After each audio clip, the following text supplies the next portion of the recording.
teardrop tomatoes. That's what you told me those are called, and they're yellow. Those look really good. Aren't those cool? And and I wanted to bring up the little tomatoes. When I was a kid, I didn't like tomatoes. I know, country girl not liking tomatoes. Everybody fussed on me. I know. So the first way I ate tomatoes was by the little cherry tomatoes. And these are actually grape tomatoes. And then some teardrop tomatoes. And you can just use them the same way as you use cherry tomatoes, you know, pop them in your mouth. And kids really like those because they're their size. I know, I eat them like candy. I think they're so good, and they're great on salads too. Yeah, and if you really want to make it fun for kids and try to make it appealing, sometimes we have to, you know, go that extra step.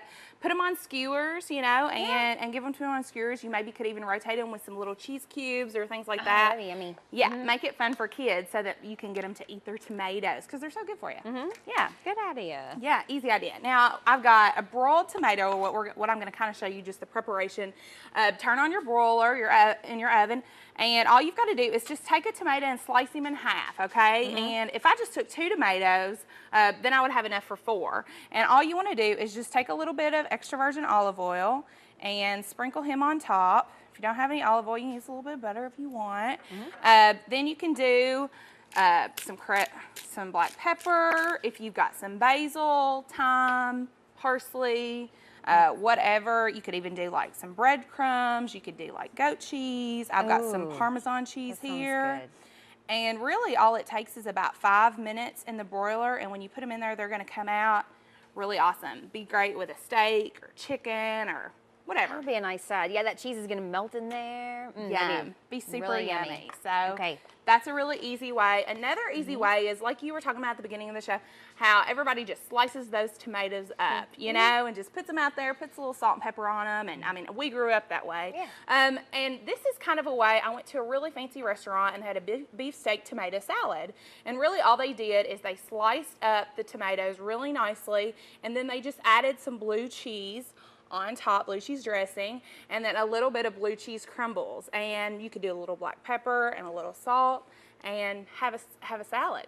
I love blue cheese. It's very rich though, so really just probably one of those slices would be plenty for somebody as a side. Exactly. So, but that just adds it a little different way, you know. Instead of just putting them out there just plain, you could add balsamic vinegar, Italian dressing, herbs, whatever you want. Looks fancy too on that bed of lettuce. Doesn't it? Really easy. The last thing I want to show you is really how to stuff a tomato. And I'm not going to actually show you, but really all you do is you just want to take a knife and kind of cut off the top. And then you can just, a lot of times I take my knife and kind of go down there and X it, and then take a spoon and just start scooping out that pulp and those seeds. Then if you take a little bit of salt, sprinkle on top, and just turn him upside down. I was going to do that so you could see the juice out. I forgot. But the juice will that'll bring the moisture out and kind of dry it out so that when you go to put stuff in it, it's not going to be... Get soggy? Yeah, get soggy. So if you've got lots of tomatoes and you're having guests over, this is a really, really easy way. You can do it ahead of time. You can stuff them with a lot of different things. Right here, I've got it stuffed with a seafood salad. That's good. Yeah, and you could do tuna salad, chicken salad. You could do like a meat and cheese and throw it in the oven for a little while. You could even do some other vegetables, squash, rice, things like that, and put it in the oven. Super easy. And looks like you've really been working hard to do that. Yeah, I know, really. And some of that stuff would make a good, and of course that'd be quite a large hors d'oeuvre, but if you are having a Labor Day weekend picnic or party or something, this would be great stuff to serve at a picnic, you know, something different that people wouldn't normally expect. Right, and especially if you're growing them in your garden, it's going to be very cost effective, you know, to have some people, have some friends over, have a good night, and serving up some great recipes with tomatoes. Of course, the farmers markets, you know, open right now. If you're not growing your own and you want to get a fresh supply of tomatoes, you can find them. Here, I see you have all the different colors here. Yeah, and there's more colors than that, too. Yeah. So lots of different colors of tomatoes. They even have purple tomatoes. I've never seen one, but they've got lots of different varieties now. You know, the heirlooms are making a comeback, and so really branch out and see what kinds that you like and that your family likes.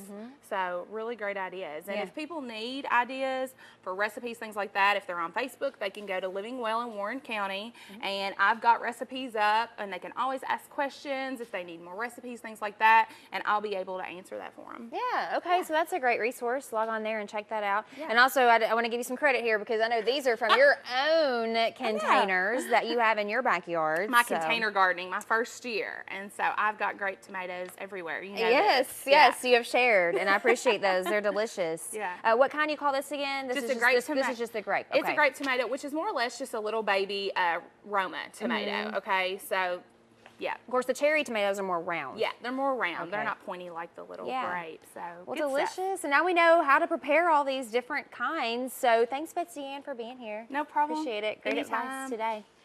We'll be right back with more Midday after this fall enrichment classes with community education. We'll tell you all about them and what you can do this year.